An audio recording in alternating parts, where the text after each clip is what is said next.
Alright, so this is going to be the final video I make for February, the month of love. And I figured, why not talk about my O2Ps? My canon ships, more specifically. I don't want to do, like, speculation ones or whatever, so I'm only going to focus on, my top 5 legit ships. So, I have a bunch that aren't legit. Trust me. But for the sake of, not baiting you guys, these are all canon. First up, we have Toya and Yuki from Cardcaptor and Tsubasa Chronicles. One thing I've always loved about this couple is that they are soulmates. And no matter what universe they end up in, they're always going to be together. And they're willing to do what they can for the other person. And they're just such a sweet pairing. Now, they aren't the center of either story, so they're very much background couple, but they just leave you little hints here and there. And they're part of the Clamp universe where there's at least one gay couple in every story, so, there's that. This couple, though, in my opinion, is the king of all the Clamp soulmate pairings. That's just my opinion. Next, we have Wei Ying and Lang Wonji from The Untamed and MDZS. And they're such a almost tragic couple in the aspect that they spend their first life just unable to really properly express themselves, realize their feelings, and communicate effectively. And one of them dies, and the other one just doesn't accept the death. And for 13 or 16 years, depending on which, version you're watching, the other one just waits and waits. And he's the first one to realize that the other has come back, and they're able to eventually, realize their true feelings and live happily ever after. I really love this story. Number 3, the main pairing in World's Greatest First Love.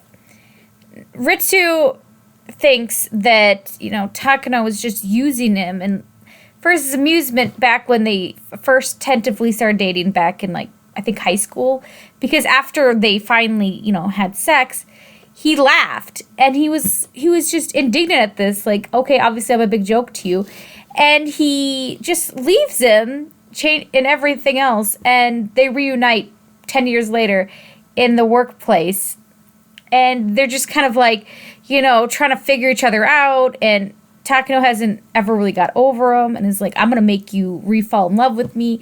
And there's just this big countdown of when he officially admits that he's in love. And then there's a countdown of when they officially become a couple. Oh, and it's the build-up and everything. I just really, really love how they set this up and how the relationship builds and the problems they face and how they figure the other person out. And they kind of mature as a couple. Number 4, Shen Yuan and Lu Binghee in Scumbag System.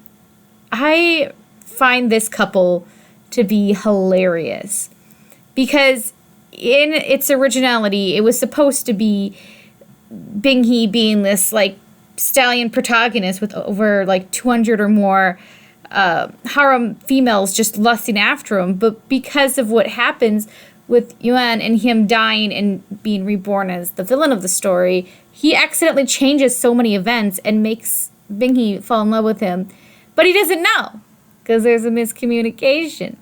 And he just poorly expresses himself as well. And in the end, Binghee technically becomes the villain instead of him. And he's just trying to escape him, and he doesn't really get, what Binghee's trying to say or do. There's just a lot of hilarious occurrences that should not have happened, but they do. I really would suggest watching the show and reading the novel. It is super funny. It is super good. There's a few moments here and there that are just why? Why are you doing this? Stop it. And it's all told in Shen Yuan's perspective. And you really wish you could kind of see Binghee's perspective, because you just can really feel his frustration. And finally, for number 5, Ryo and Mabu from Zerazanma. I think that the best way to describe this couple is bizarre musical gay Team Rocket. they're like the Jesse and James of the show. They're clearly on the bad guys' team, but they're not really evil per se, but they're also kind of always creating the mess that happens per episode. Their whole thing is that they're taking humans with dark hidden desires and turning them into monsters. And they're all doing this in order to collect wish plates so they can have their, true desire come true. And I'm not going to say like what everything is and like what their full deal is, because if you haven't seen it, I really want you to watch it and experience Sarazanma. And there's really no way to prepare you for Sarazanma because it is a weird anime. But I love it. It's amazing. It's also, I would suggest reading the novels and the companion manga as well. And the companion manga focuses more on them as a couple and as police at one of those police booth things, raising a little girl. The anime of Sarazanma actually has several other queer-coded characters that have relationships and storylines that I think are just as sweet as Reo and Mabu, but I just really love Reo and Mabu because, again, they remind me of Team Rockets. So, Reo Mabu for the win. I honestly have, like, so many other ones that are canon that I really like. If you want, I can tell some more. But I just wanted to do a short, simple video to, talk about 5 of the ones that I'm really loving. And they all actually had a theme for the most part. It was miscommunication.